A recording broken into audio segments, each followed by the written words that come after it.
Hello guys, this is Srinivas, the developer from the developer channel. Today we are going to solve the SKIDMARK daily challenge of uh, 25th June 2021. Here this is the problem. Multiple person has the same name, so we have to do some operations like when we are trying to save some copy files, we will get some additional number in it, right? Like some file name to dot extension like that. So we are going to do the same operation here. In first line they will provide the n number of uh, n value, and then they will pass the n string values, which nothing but the person name. It will contain duplicate. We have to print the integer value, like the count value, next to the number whenever we encounter a duplicate value. Here this is John and this is Oliver. Those things are encountered first time, so we don't have to do anything. We can just print John and Oliver just like that.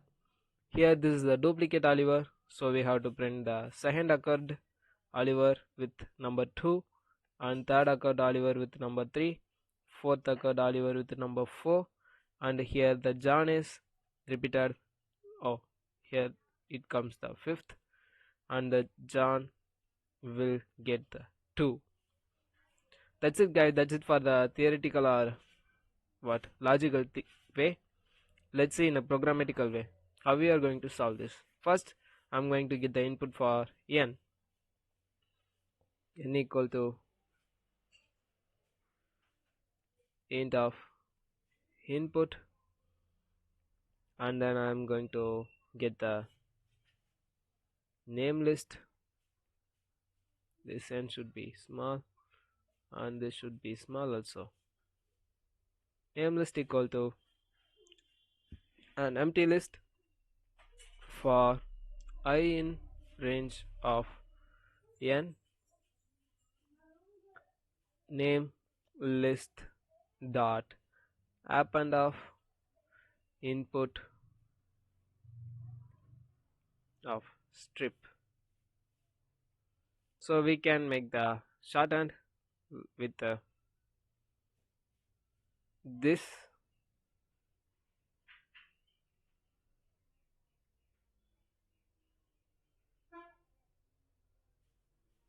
Like instead of doing this 3 lines, we can make it as a 1 line, like name list equal to input dot strip.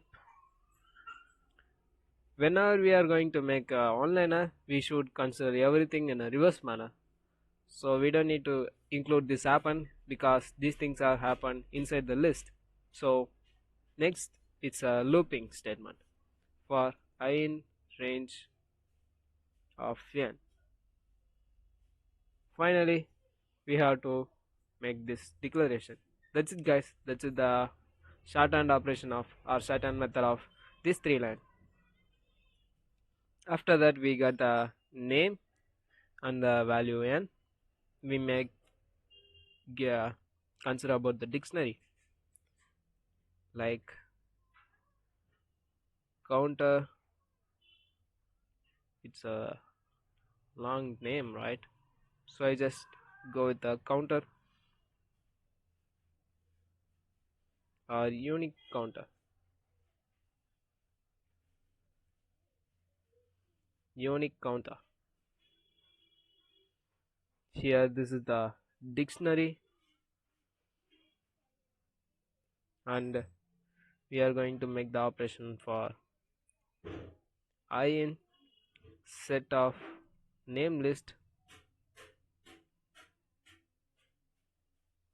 and we are going to initialize the dictionary with 0.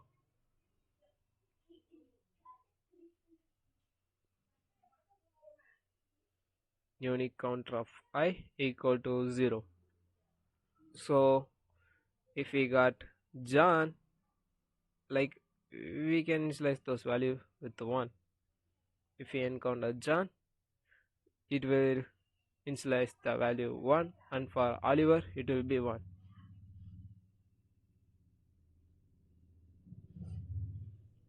and we are going to make a loop for in range of, okay, I will stick with the 0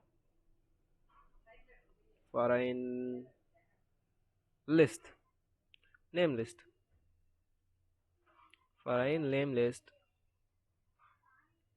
unique counter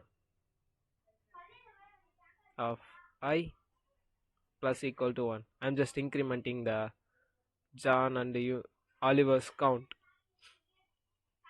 So I need to print the value of the name first, and I'm putting end as nothing or null space, and here I'm making a condition if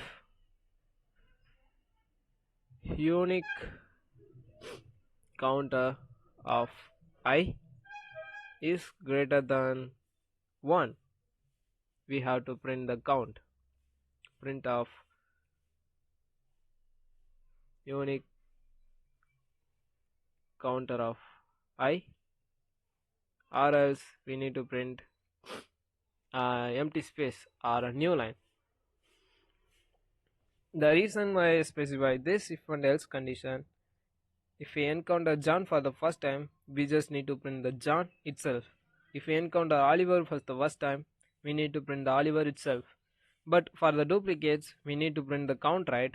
So that's what I'm doing. I'm just printing the count for the duplicates, and I'm printing the new line for the names. So if I run this program for the input 4, and I'm passing A, B, B, A, we got A, B, B2, A2. It works fine, right? That's it, guys. That's it for today's video.